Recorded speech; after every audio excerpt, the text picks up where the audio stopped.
Olá, boa noite. Bom, vamos começar a nossa live semanal. Olá, Felipe. Olá. Como eu combinei com vocês, a gente está fazendo um projeto chamado 2020. O objetivo é realizar 20 lives, sempre às 20h20. Tá? Quem sabe depois a gente consegue continuar um pouquinho mais com essas lives. A definição dos temas das lives está sendo com base nas principais perguntas que eu recebo, tanto de vocês pelo Instagram, agora também com o pessoal no meu canal no YouTube, também dos alunos que eu tenho, seja nos cursos online, nos cursos de pós-graduação e também pelos grupos do WhatsApp. Muita gente tem pedido também para que essas lives fiquem gravadas e aí algumas ficarão gravadas lá no canal do YouTube. Então, quem não se inscreveu ainda, inscreve lá, Janusa Pereira. Vamos começar. O tema de hoje é sobre soft skills. O que são soft skills? Soft skills são aquelas habilidades comportamentais e habilidades sociais. Olá, gente, tudo bem? Essas habilidades comportamentais e sociais são de suma importância para os profissionais, principalmente para os profissionais de gerenciamento de projetos. Por quê? Foi realizado um estudo pelo próprio PMI e esse estudo destacou que aqueles gerentes de projeto que obtêm, digamos assim, resultados extraordinários, aqueles gerentes de projeto que obtêm os melhores resultados, são aqueles profissionais que têm as suas habilidades interpessoais mais desenvolvidas. E essa pesquisa destacou como as 3 principais habilidades dos gerentes de projeto, sendo as habilidades de negociação. Então, primeira habilidade, negociação, habilidade de resposta rápida às demandas e a habilidade de comunicação. Então, além dessas 3 habilidades que eu vou falar um pouquinho mais, eu também vou tratar com vocês a habilidade de administração de conflitos, que eu também entendo ser uma habilidade muito importante para o gerente de projetos. Então, vamos lá. A primeira habilidade, que seria a habilidade de negociação. Vamos começar entendendo o que seria uma negociação. Eu entendo que a negociação, ela existe em todas as partes da nossa vida. Então, assim, se você for a um supermercado comprar uma carne, você vai fazer uma negociação.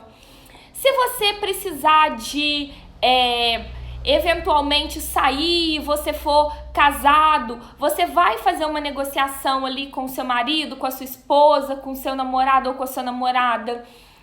Se você no trabalho precisa de algum dia sair mais cedo, você vai negociar com o seu chefe. Se o seu volume de trabalho está muito grande, você também vai fazer uma negociação.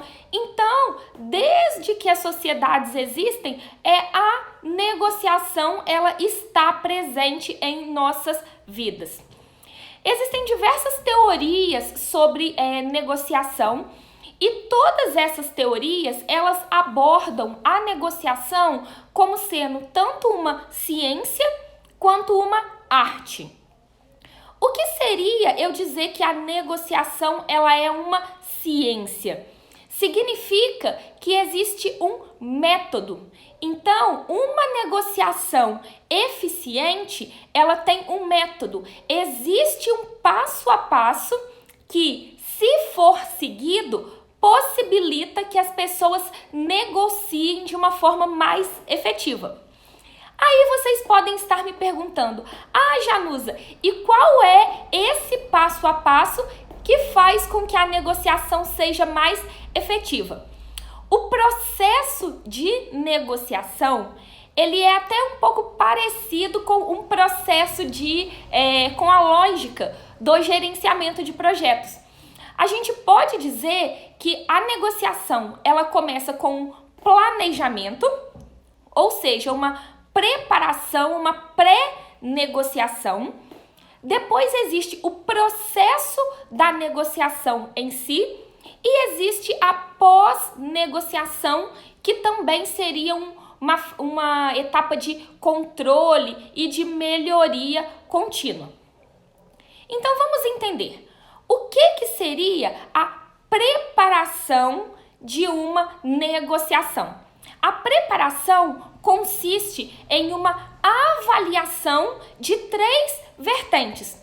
A primeira seriam as partes interessadas, ou seja, identificar quais são as pessoas, as organizações que estarão presentes naquela negociação, que farão parte daquela negociação. Fazendo uma analogia com o gerenciamento de projetos, seria uma análise aí das partes interessadas, dos stakeholders. O segundo ponto na preparação de uma negociação é o objeto, ou seja, a identificação do que realmente está em jogo naquela negociação. Pois nem sempre o objetivo da negociação é o que está em jogo na mesa de negociação, ok? E o terceiro ponto nesta fase de preparação ou de pré-negociação é a análise do contexto. O que seria essa análise do contexto? Seria, por exemplo, entender se alguma das partes ela é mais ou menos poderosa do que a outra. Se essa negociação for uma negociação empresarial, por exemplo, alguma das empresas possui um poder de barganha maior, seria um fornecedor exclusivo ou um comprador exclusivo? Se for uma negociação entre um subordinado com o seu líder direto, existe aí nessa questão dessa subordinação um contexto que altera quem tem um pouco mais de poder nessa negociação. Então, falando em negociação, a primeira fase da negociação é a preparação, ou fase de planejamento, aonde nós devemos avaliar 3 variáveis: as partes interessadas, o objeto da negociação e o contexto na qual essa negociação está acontecendo. Por contexto, também é importante entender a cultura de quem está realizando esta negociação. Uma vez o planejamento realizado, e aí o que eu quero chamar atenção para vocês é que é muito comum, principalmente nos países sul-americanos. Isso, gente, não é uma coisa que a Janusa está falando. São características que os estudos mostram que o povo da América do Sul tende a focar muito mais no relacionamento do que no planejamento. E nós brasileiros, por estarmos aqui nessa região, e acredito que é possível também da gente ver que isso é verdade, há uma tendência natural de não se planejar para uma organização, ou seja, não avaliar as partes interessadas, nem o objeto, nem o contexto, contando que na hora a gente vai ter um bom resultado, mas isso nem sempre é uma boa prática. Então, atenção aí para esse ponto. Vamos lá. Quando a gente chega na hora da negociação, a negociação em si, ela é dividida em algumas subpartes. Fazendo até uma analogia aí com gerenciamento de projetos, uma fase de um projeto, ela pode ser dividida em várias subfases. Por que não tratar aí a negociação quase que como um projeto, já que existe um objetivo final, né, nessa negociação a ser atingido? Durante a fase da negociação, o primeiro ponto é a fase da apresentação. E qual é a minha dica para quando vocês estão iniciando a negociação? O mais importante é fazer o que a gente chama de rapport. Rapport é uma palavra francesa que não tem uma tradução direta para o português, mas o rapport ele pode ser chamado talvez de empatia, né? Que seria uma conexão entre as partes. E os estudos mostram que é muito mais fácil nós negociarmos com alguém que nós conhecemos e alguém de quem nós temos confiança do que negociar com um desconhecido ou alguém que a gente não confia. Então, uma boa prática logo no início da execução da negociação, busque criar uma conexão com o outro, através desse chamado rapport ou um aumento aí da empatia. Ah, Janusa, e como que eu vou buscar essa conexão, esse rapport? Existem diversos métodos para se fazer isso. Eu não vou entrar no detalhe aqui em todos, mas, por exemplo, uma técnica muito conhecida, é clichê, tem que tomar muito cuidado ao utilizar, mas é o espelhamento. Você espelhar os gestos corporais do outro, que isso, de certa forma, cria uma empatia, cria uma conexão entre as partes, tá? Uma vez que essa introdução, que essa abertura da negociação foi realizada, o próximo ponto é fazer realmente a apresentação das propostas. Ou seja, qual é a expectativa de cada uma das partes e qual é a proposta, o que cada uma das partes tem para poder oferecer. Nesse ponto, é muito importante que vocês busquem entender, ouvir o que o outro tem para dizer. Por quê? Informação é poder. Quando você consegue entender o objetivo, o que realmente importa para a outra parte, isso vai facilitar muito na próxima etapa da execução da negociação, que é a fase da negociação em si. É quando a barganha acontece. Ou seja, é quando as pessoas começam a discutir, a conversar sobre até onde uma está disposta a ceder, o que a outra parte gostaria a mais, até que se chegue a um consenso, a um resultado final da negociação. É muito comum que em apenas uma rodada não se chegue ao resultado final da negociação e que sejam necessárias várias outras rodadas até que realmente as partes consigam firmar um acordo. Ou não, nem sempre é possível se chegar a um acordo bom para as duas partes.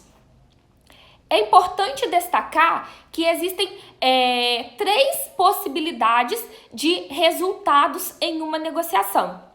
Existe a negociação ganha-ganha, onde as duas partes saem ganhando. Existe a negociação perde-perde, que é aquela negociação que não é boa para nenhuma das partes. E existe a negociação ganha-perde ou perde-ganha, onde uma das partes sai muito mais favorecida, muito mais privilegiada do que a outra parte. E, logicamente, o que eu oriento, o que eu recomendo que a gente sempre busque por um resultado de negociação ganha-ganha, para que todas as partes saiam favorecidas, para que todas as partes saiam ganhando. E para se obter esse resultado ganha-ganha, uma dica é que vocês sempre busquem por outras variáveis que possam aumentar o bolo, digamos assim. Ou seja, colocar dentro da mesa de negociação outras questões que talvez não eram tão óbvias inicialmente, mas que podem ser benéficas para alguma das partes, melhorando assim o resultado final do acordo. Então, a gente viu que, primeiro, é importante planejar uma negociação. O planejamento envolve a análise das partes interessadas, envolve a análise do objeto da negociação, envolve a análise do contexto da negociação. Uma vez o planejamento feito, chegamos na hora de negociar. A execução da negociação, ela envolve uma abertura, que é quando nós realizamos o rapport, envolve a apresentação, que é quando as propostas são colocadas na mesa, envolve a negociação em si ou a chamada barganha, que é quando as pessoas começam a discutir o que cada um está disposto ou não a ceder. E existe o fechamento da negociação, que é quando o acordo entre as partes é realizado.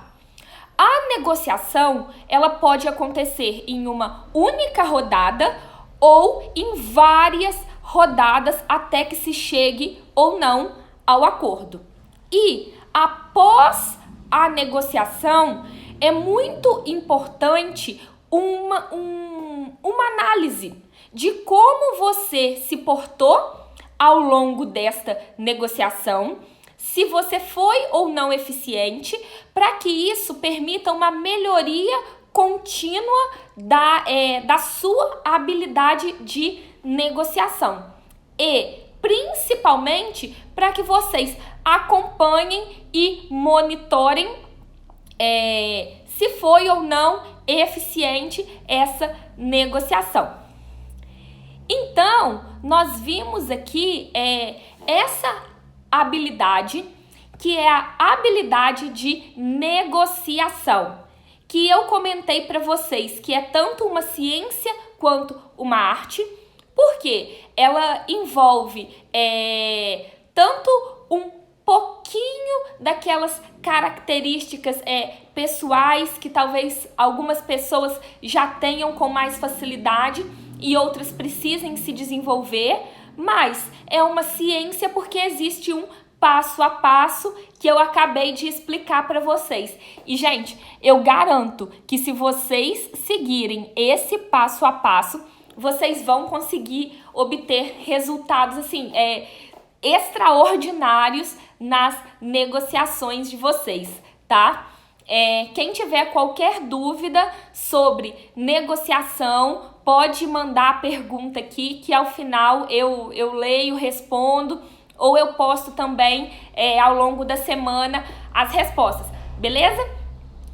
Vamos então para a próxima habilidade, que é a habilidade de resposta rápida ao ambiente. Vou só beber uma água aqui que já tô falando bem, peraí.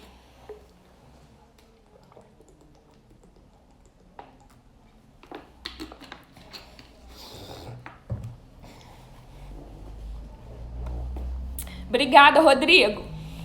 Deixa eu só ver se teve mais gente aqui que falou. Bastante gente entrou. A Rosana indicou aqui sobre o livro Como Chegar ao Sim. também sobre como negociar acordos sem fazer concessões. Vi aqui o pessoal. Takimasa Construções, que entrou aqui também, bastante gente já entrou aqui na live, Felipe. Bom, vamos lá. A próxima habilidade que é essencial a um gerente de projetos é uma habilidade de resposta rápida. E aí você vai me perguntar, Janusa, mas que habilidade mais louca que é essa de resposta rápida que eu nunca ouvi falar? Bom, até quando a gente avalia os perfis comportamentais, os metaprogramas de cada uma das pessoas, a gente pode observar que algumas pessoas, elas, diante de uma situação de tomada de decisão, tem a habilidade de pensar rápido nas alternativas para poder responder prontamente o que fazer dado um determinado problema. Outras pessoas, porém, diante de dificuldades, acabam travando e não conseguem desenvolver uma solução, não conseguem pensar numa resposta.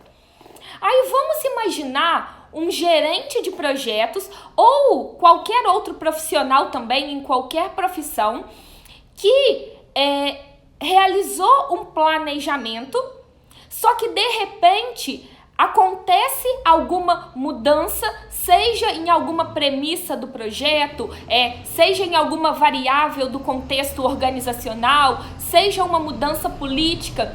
E de repente, esse profissional, ele não consegue responder de uma forma proativa a essa mudança do ambiente. Isso, gente, pode gerar um impacto muito grande dentro do projeto ou dentro de qualquer outra situação que você tiver vivenciando. Dado isso, qual que é a minha recomendação para que vocês consigam desenvolver esta habilidade de resposta rápida às mudanças e às adversidades? A primeira dica é que vocês realizem o planejamento de uma forma realmente completa e integrada. Por quê? Se ao planejar um projeto você tem o escopo muito claro, se você tem todo o levantamento dos riscos realizado, se você já mapeia várias mudanças, várias alterações, vários imprevistos que podem realizar, isso vai gerar em você uma segurança com relação ao ambiente muito grande. E essa segurança vai te possibilitar uma agilidade muito maior ao responder a essas mudanças do ambiente. Dado isso que eu falei, eu vou dar uma outra dica para vocês, que é a seguinte: conheça o seu perfil comportamental. Por quê? Normalmente, quem trabalha com gerenciamento de projetos tende a ter um perfil comportamental de planejamento muito grande, tá? O que seria isso? Obrigada, Marcília, que falou que gostou da explicação. Qualquer dúvida, só perguntar, tá? Nós temos, de uma forma geral, 4 principais perfis comportamentais. Um perfil comportamental é o do planejador. As pessoas com esse perfil de planejador, elas tendem a ter uma dificuldade muito grande em lidar com as mudanças e com as adversidades. São pessoas geralmente extremamente detalhistas e pessoas que gostam de antever o que vai acontecer. Porém, na hora de resolver, tendem a travar um pouco. Guarda essa informação desse primeiro perfil comportamental do planejador. O segundo perfil comportamental seria do executor. Quem tem esse perfil comportamental de executor geralmente tem uma facilidade em resolver os problemas, vai passar por cima de quem precisar, vai fazer o que for e vai atingir o resultado esperado. Esse perfil do executor, ele tende, dado uma adversidade, a pensar rápido na solução e a resolver. Porém, se esse perfil do executor não tiver realizado um planejamento integrado, é muito possível que, na hora de dar essa resposta rápida, a solução dada não seja a melhor possível, porque não houve uma análise prévia do que fazer, tá? Guarda essas duas informações, o perfil do executor e o perfil do planejador. O terceiro perfil comportamental seria o do comunicador, que é justamente o profissional que vai trabalhar o fluxo das informações, que vai se dar bem com várias outras pessoas, vai se dar bem com os integrantes da equipe, vai melhorar o clima do time, vai melhorar o clima da organização. Esse perfil comunicador, ele também, normalmente, não vai responder tão rápido quanto um executor faria.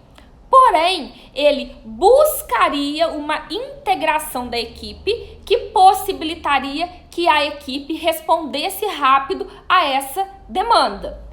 Então, guarda aí. Nós temos o perfil do comunicador, o perfil do planejador e o perfil do executor.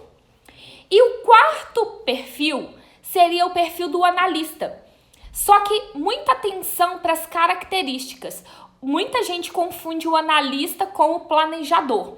O analista, nesse contexto que eu tô falando, é uma pessoa de ideias, é uma pessoa de intuição, é uma pessoa que vai fazer conexão, que vai pensar em diversas possibilidades, mas que também pode não conseguir responder tão rápido a uma solicitação de resposta rápida quanto o esperado. Dado esses 4 perfis, por que é importante você se autoconhecer? Primeiro, para que você possa, em um projeto, antecipadamente planejar.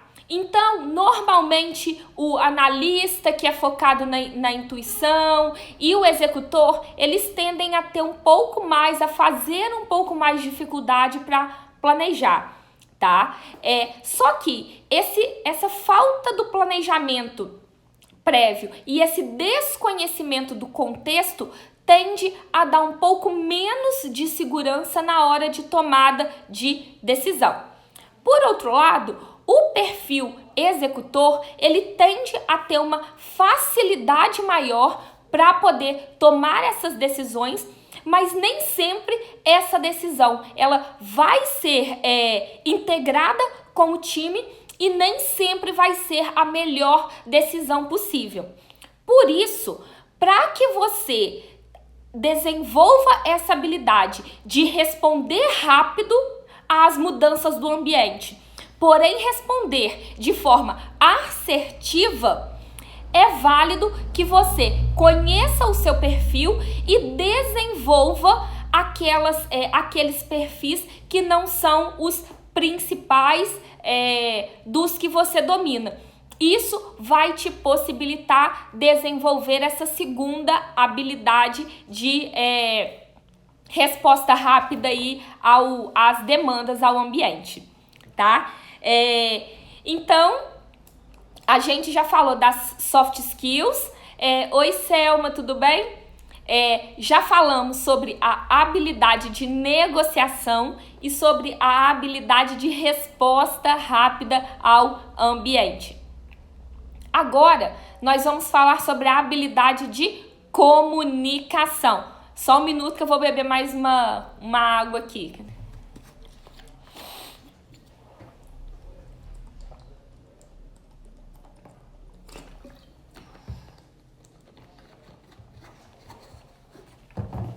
Bom, vamos lá. Para começar, por que a comunicação é tão importante, principalmente para o gerente de projetos?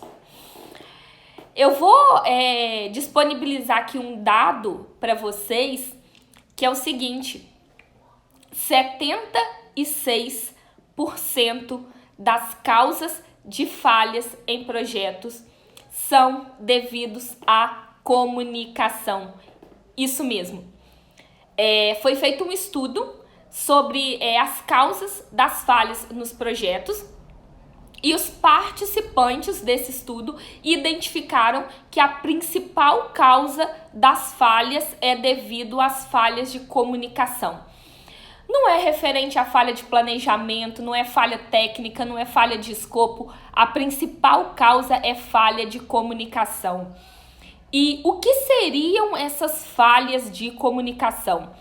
Primeiro, desalinhamento com os requisitos das partes interessadas, ou seja, não perguntar o que as partes interessadas querem ou esperam daquele projeto.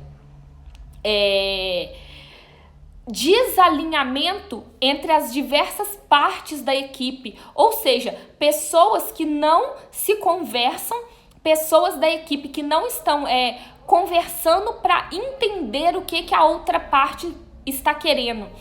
Seja no desenvolvimento de um software que o programador não pergunta para o usuário final sobre como seria um modelo, por exemplo, não sei, mais fácil para ele poder estar mexendo. Seja um gerente de uma obra que não pergunta pro arquiteto, por exemplo, o que ele pensou ao montar aquela estrutura, ou uma falta de compatibilização entre projetos, que nada mais é do que uma falha de comunicação técnica. Então, se a gente sabe que a principal causa das falhas é por conta das falhas de comunicação, por que não desenvolvermos a nossa habilidade de comunicação?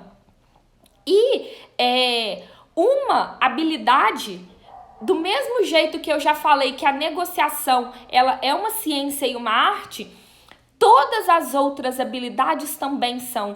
Porque existem processos, existe uma lógica, existe um passo a passo que permita que qualquer pessoa desenvolva uma determinada habilidade. E com a comunicação é a mesma coisa. Então, um ponto interessante na comunicação é a gente entender que existe o emissor. Quem que é o emissor? Aqui, por exemplo, eu sou a emissora dessa live. Eu estou falando, eu estou dando a informação, eu estou emitindo a informação. Existe o receptor. Aqui na nossa live, vocês são os receptores, porque vocês estão escutando a mensagem. Existe também o canal pelo qual a comunicação está sendo feita. No nosso caso aqui, o nosso canal de comunicação é a internet, o celular. O celular é a ferramenta e a internet é o canal pelo qual a comunicação está sendo feita. Dado isso, existe o emissor, que é quem está emitindo a mensagem, o receptor, que é quem está recebendo a mensagem. Qual que é a causa principal dessas falhas de comunicação? Acontece que a comunicação ela é para quem escuta, ela é para quem recebe a mensagem. A comunicação não é de quem fala. Então, muitas vezes, o grande erro dos emissores é simplesmente jogar uma informação e partir do pressuposto de que a outra pessoa recebeu e entendeu. Dentro da PNL, PNL, parênteses, programação neurolinguística, um conceito de comunicação muito utilizado é que a comunicação ela é o resultado que ela produz.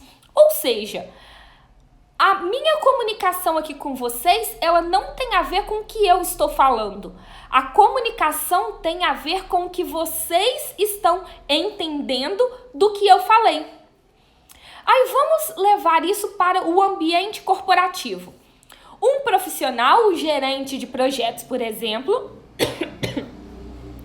o gerente de projetos envia um e-mail para 50 pessoas convidando para uma reunião, por exemplo, de apresentação, não pega feedback, não liga para as pessoas para poder explicar. Aí chega na hora da reunião, ninguém aparece. E ele fala, as pessoas não vieram. Só que, gente, alguém não vai ler o e-mail. Outra pessoa vai ler e não vai achar o e-mail importante. Outra vai ler e não vai entender o motivo daquela convocação. Então, ao se trabalhar com uma comunicação efetiva, é importante, quando o emissor ele disparou a mensagem, seja uma mensagem verbal, seja uma mensagem escrita. É muito importante buscar o feedback do receptor para validar, para saber o que ele entendeu da mensagem.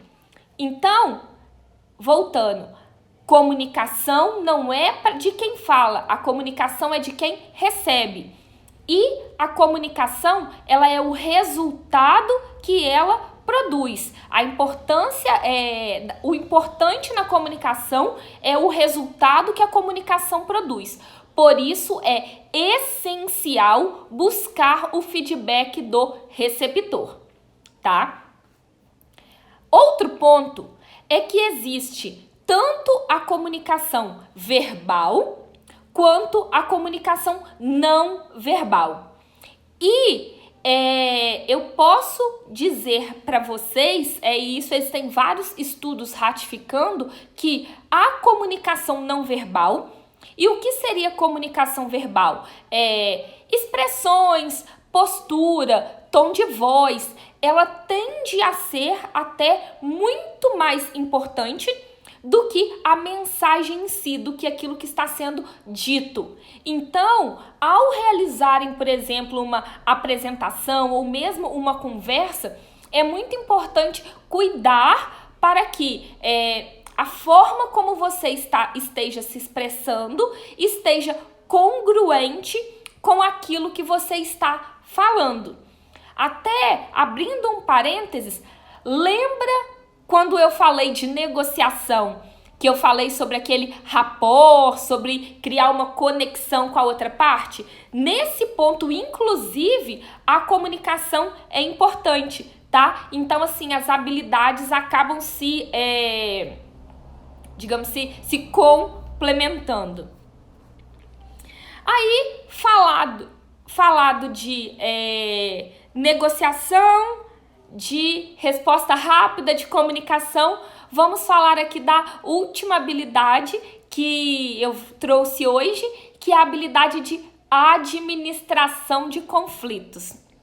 Então, vamos lá. Para começar, os conflitos existem desde que o mundo é mundo. Desde que os seres humanos começaram a se relacionar, sempre começaram a acontecer os conflitos. E o que é interessante a gente avaliar ao se tratar de conflitos? É que o mais importante é entender qual é a causa dos conflitos. Por quê? Existem conflitos voltados a ideias. Ou seja, existem conflitos que acontecem porque as pessoas têm conhecimentos e pensamentos diferentes. Nesse caso, basta uma conversa, um alinhamento dos conflitos para que esses conflitos sejam solucionados. Por outro lado, existem conflitos voltados a valores. Esses conflitos, eles são muito mais complicados, são muito mais desafiadores de serem solucionados. Por quê? Os valores, eles estão muito... se a gente for escavando em causa, raiz de pensamentos, até mesmo de crenças, de conhecimento, a gente vai chegar lá nos valores, que é algo que está bem lá no fundo. Então, quando existe um conflito de valor, por exemplo, uma pessoa pode entender que roubar não seja algo ético. E a outra pode entender que ela está com fome, por exemplo, e que por conta disso roubar não é um problema. Não estou entrando aqui num questionamento ou numa análise se isso é legal ou ilegal. Eu estou entrando numa questão de valores. Então, duas pessoas com valores diferentes dificilmente chegarão a um acordo. E aí esse conflito vai tender a ser bem complexo de ser resolvido. Por isso, inclusive, abrindo aqui um parênteses, é que cada vez mais as organizações, elas estão tendendo a realizar uma contratação baseado em valores. Por quê? Conhecimento, ideia, conceito, você pode mudar. Valores é muito mais complicado de ser mudado. Então, se não há uma compatibilidade de valores, dificilmente os conflitos serão resolvidos, tá? E a terceira principal causa dos conflitos são os conflitos voltados à função. Ou seja, quando os profissionais, duas pessoas, entendem a forma de fazer algo de maneiras diferentes. Ou seja, o indivíduo A acredita que o passo a passo A, B, C, D é a melhor forma de se fazer alguma coisa, e o indivíduo B entende um outro passo a passo como sendo o ideal. Essa é a terceira principal causa dos conflitos. E a melhor maneira de se solucionar um conflito é através da comunicação efetiva, que a gente já viu sobre a comunicação, e também através da negociação. A negociação é uma das ferramentas mais poderosas para se administrar os conflitos. Então, gente, nós falamos hoje sobre as soft skills, que são as habilidades interpessoais e também habilidades sociais. Eu trouxe destaque para 4 dessas habilidades: comunicação, negociação, administração de conflitos e resposta rápida. E qualquer dúvida que vocês tiverem sobre esse tema, pode me mandar aqui pelo meu Instagram, @janusapereira, pelo meu canal do YouTube,